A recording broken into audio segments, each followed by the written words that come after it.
Okay, here we go. Okay. Okay. So we already offered a prayer. Now we just need to go to the topic. So this week, the topic we have is was the one we have in Google.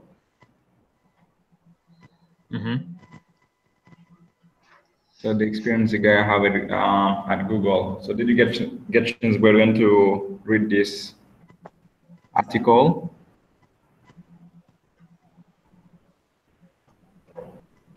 There we go.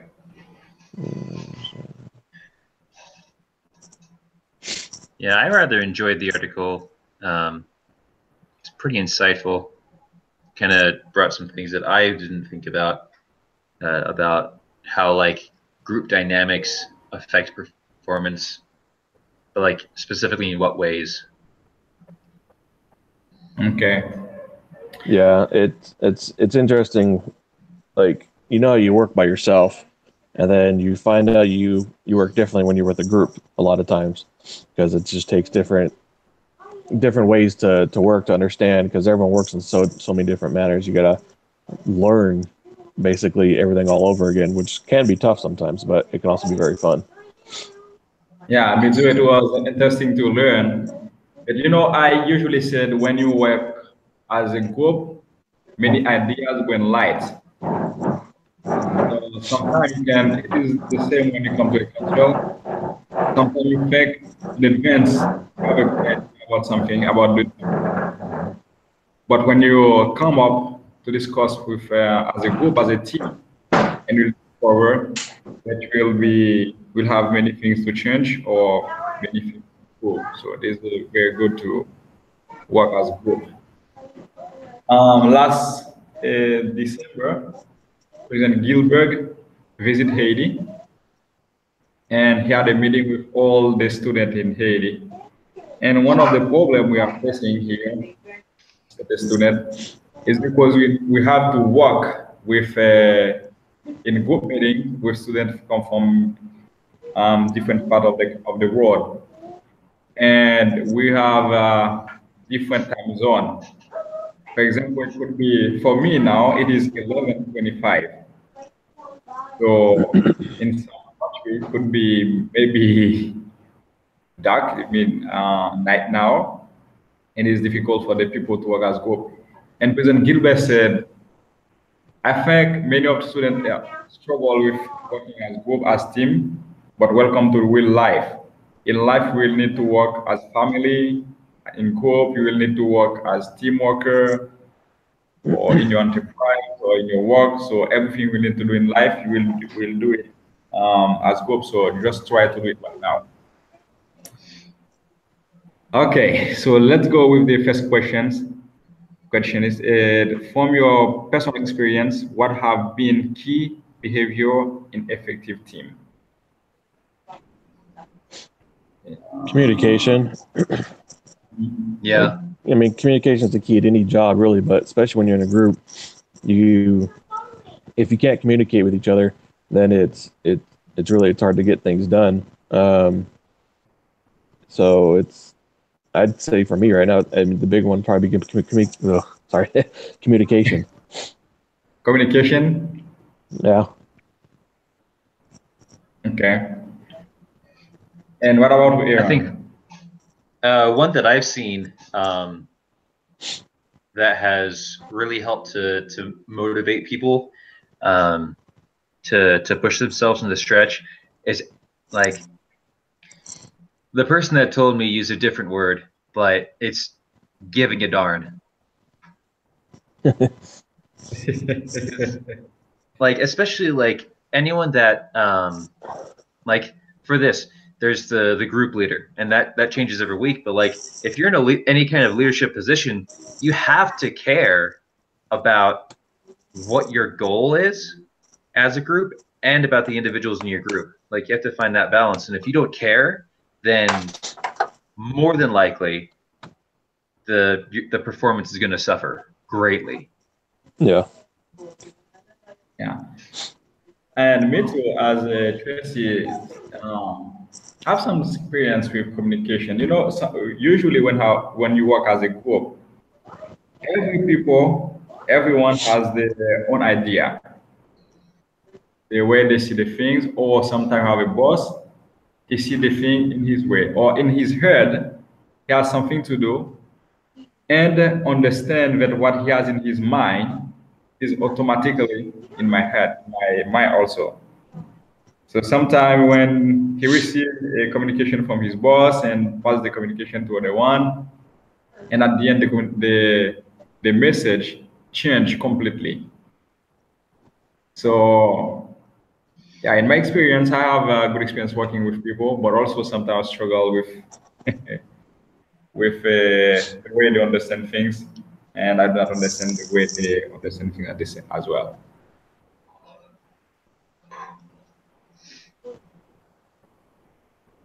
So we have another question. What do group norms have to do with effective team building?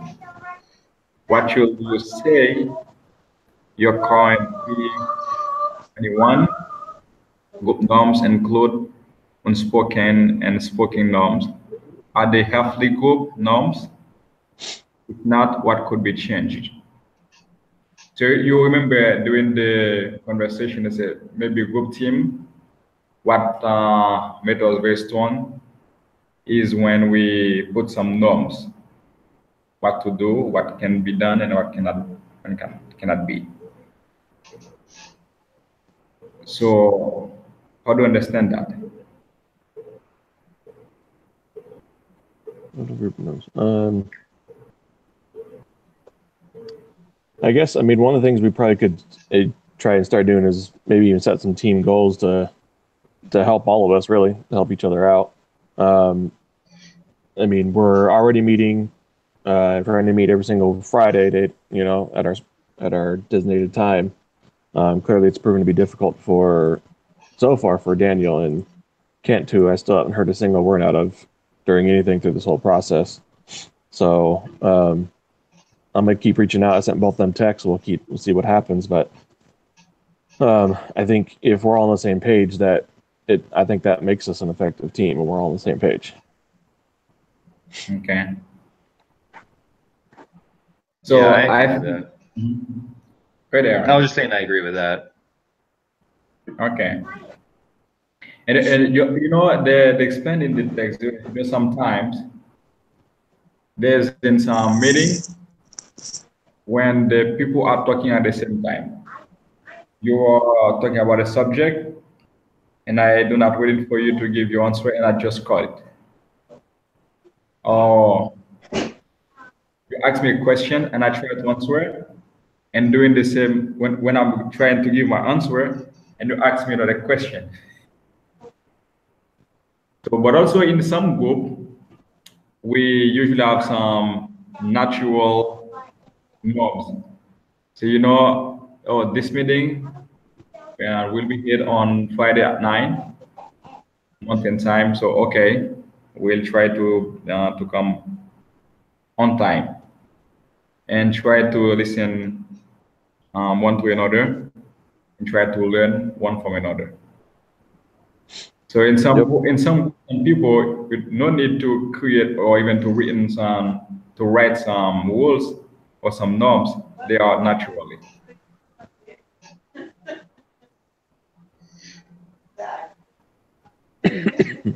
Yeah, I agree with that because, I mean, one of the biggest things that I kind of, and I'm probably a little skewed in my perspective, is that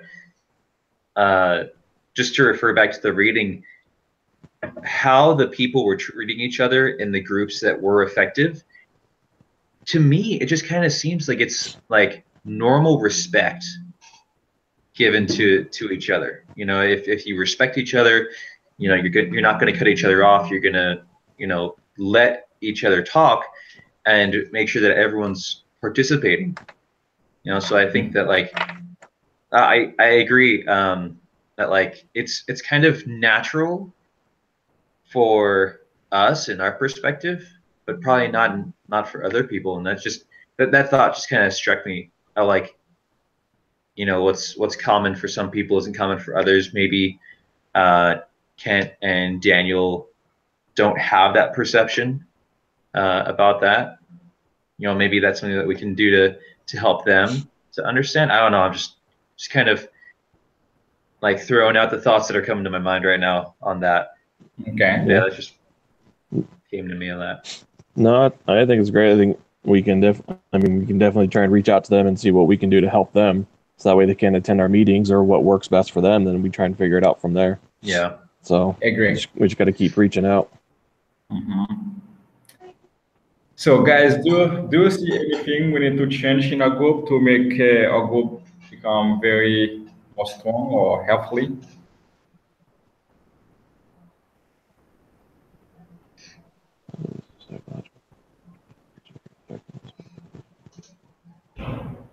Safety.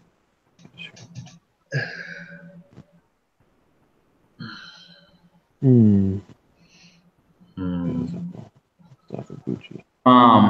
other question is, how does psychological safety in a team increase overall effectiveness?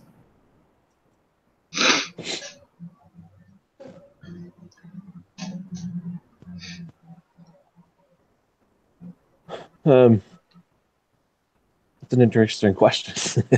Psychological safety in a team. I never would have thought of that, to be honest, for an overall effectiveness. But I would assume it's more of just like what we're trying to do. Like everyone's just throwing ideas out. I think it's more we're trying to get each other to understand where we're coming from, how our thought process works. I think once we can convey that to each other, actually understand how each other works and how we all think, then I think we're a little bit more cohesive and we can be more effective because then we know how to work with each other better. Okay. You remember the guy who was in the SWAT team? Yeah. Yeah. Yeah, it was cool. Yeah, it was very nice. So the other guys was smarter than him, but he has capacity to work with others and especially like when he explained them about his cancer. And you know, when he did that, they feel that they are not only co-workers, but they have something intimate to share with one another, and that make people close one to the others when they have something to do or something outside of work.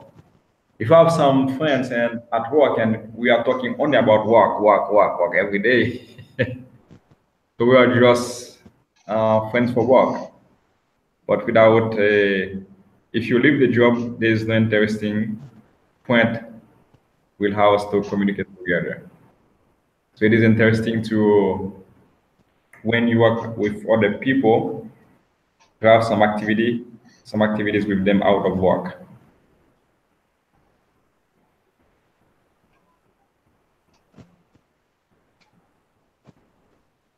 Yeah, I can see how that's effective. You know, if you don't connect with people and you don't feel that you have a connection with other people, it's a little bit more difficult to be able to work with them, to trust them in work. I think too is that a part of psychological safety, like Tracy was talking about too, was the creating an environment within the group where you can say things and not worry about like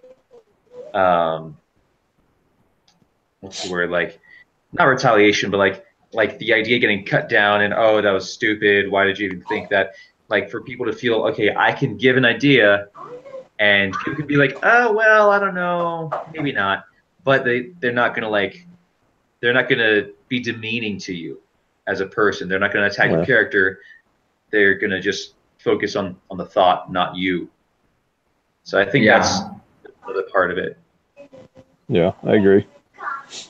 And also the second part of the question is, what are the roles of communication and empathy in creating psychological safety? So I think, you know, guys, this communication is a great tool. This is the way you use it. I usually work with people when others ask them to do something. we are using the same word, the same words or the same phrase, the same sentence. And other people get upset because of that. They said, this guy talked to me very bad, that's why they didn't do the things.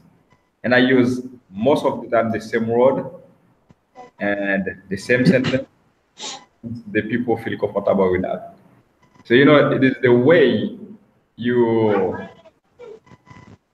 address the people. It's a great role in communication. For example, I say, take that for me. And they will say, you hell on me. But I say, please take that for me. It is the same word, but the people feel more love. They feel that I value what they are doing. So I think communication is very more safety.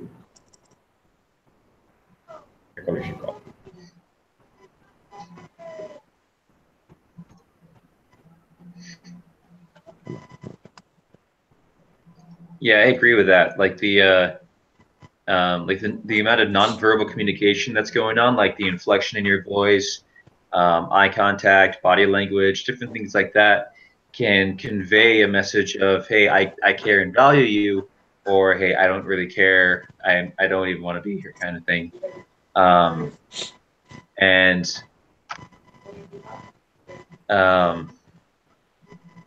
Shoot, I just lost my thought.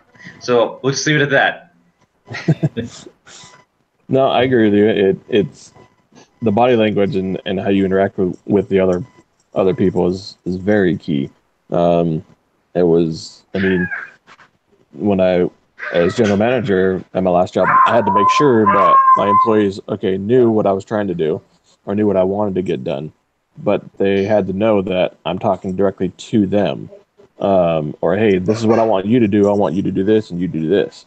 Versus all three of you do the same thing. No, you're going to be doing something separate.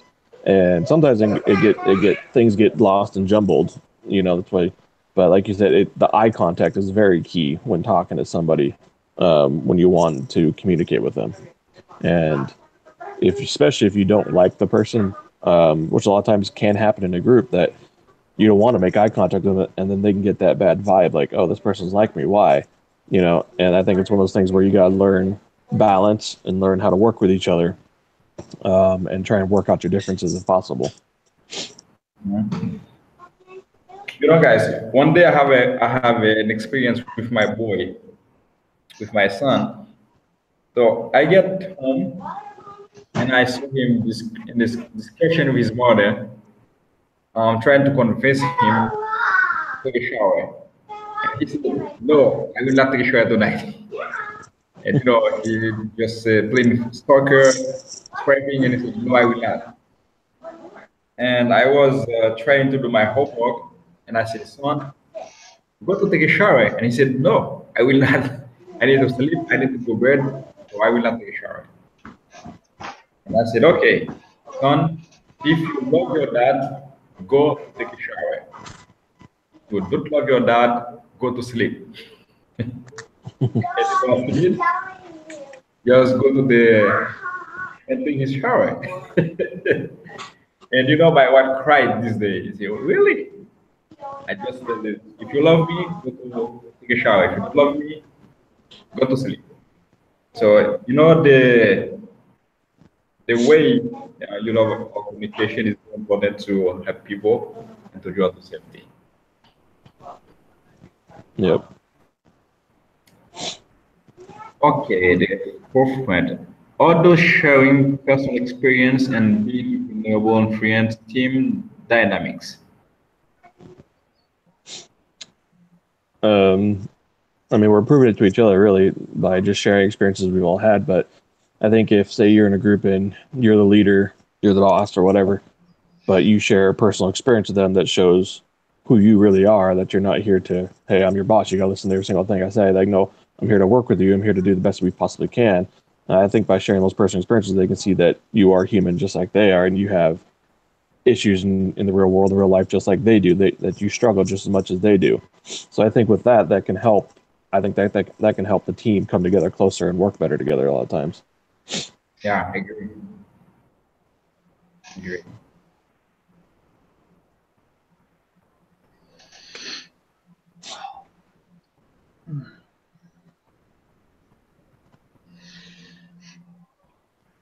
Yeah, I've in just with the teams that I've been a part of, like especially when you have that leader that's just like work, work, work, like they're like almost like a robot. Just they don't really try to connect with you. They don't try to even empathize with you or understand where you're coming from and your thought process. Then it's the morale goes down. It's harder to want to follow them. But if you connect with them, if they show that they're human too, that they want to work with you, then it's easier to want to work with them and to do the things that they ask you to do because you want to do it, not because you have to do it. Mm-hmm. Yep. Agree. Yep. And also there are access to think about the experience of the example of Sakaguchi. I think it was the guy who was the SWAT team.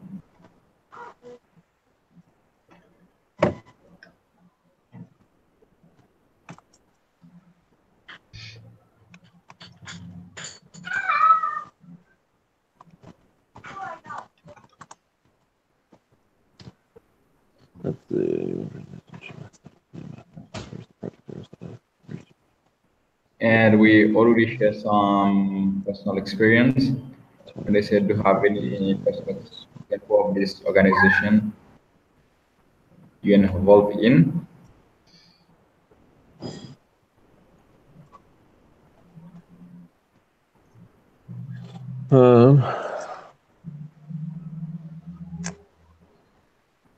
None are coming to mind.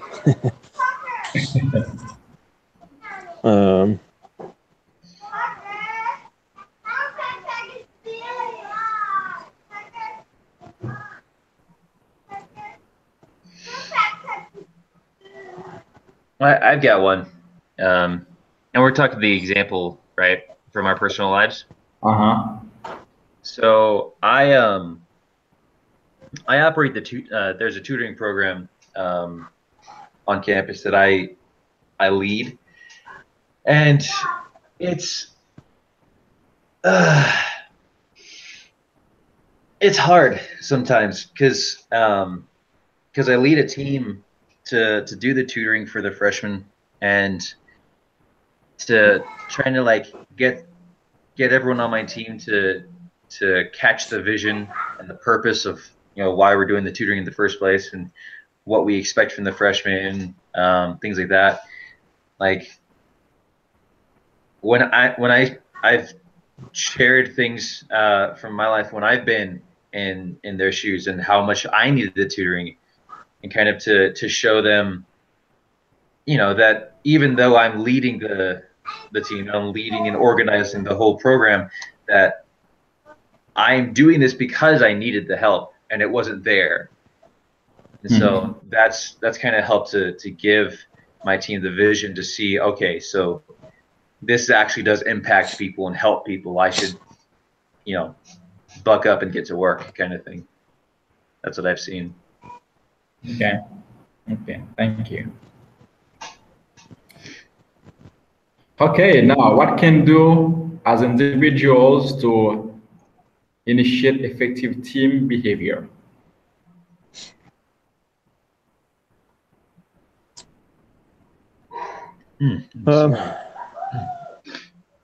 I guess you could. I think one way is to really share our experiences like we've been doing, but share things that we have done, that we have used in teams that have made past teams that we've been in effective, and then we share those ideas, and then we kind of collaborate. Okay, well, this one doesn't work for me, but this one does. You know what I mean? And just kind of brainstorm essentially based upon past team experiences we've had of learning how to build an effective team and taking those specific things and trying to incorporate them with us if we can. If not, then we find something else that works best for us. I think it's more of just finding out what helps your group function, what makes each person function together, I think is the big key. And I think by sharing past experiences or things we've used before helps a lot, like we've been doing. Because that way we get a better insight of who each other is and how we work. Yeah, really. Thank you, Tracy. Do you have an idea, Aaron? I think just to kind of, I mean, honestly, Tracy hit the nail right on the head, in my opinion. But just to kind of add a little bit to that is, I mean, we're already, I feel like we're already respecting each other. We're taking turns. We're listening and, you know, referring back to what each other is saying, showing that we're actually listening. Like all those things really help to build up a healthy communication environment. And I don't know, because I mean, we pretty well stay on task. We, you know, if we go off on a tangent, it's for a reason.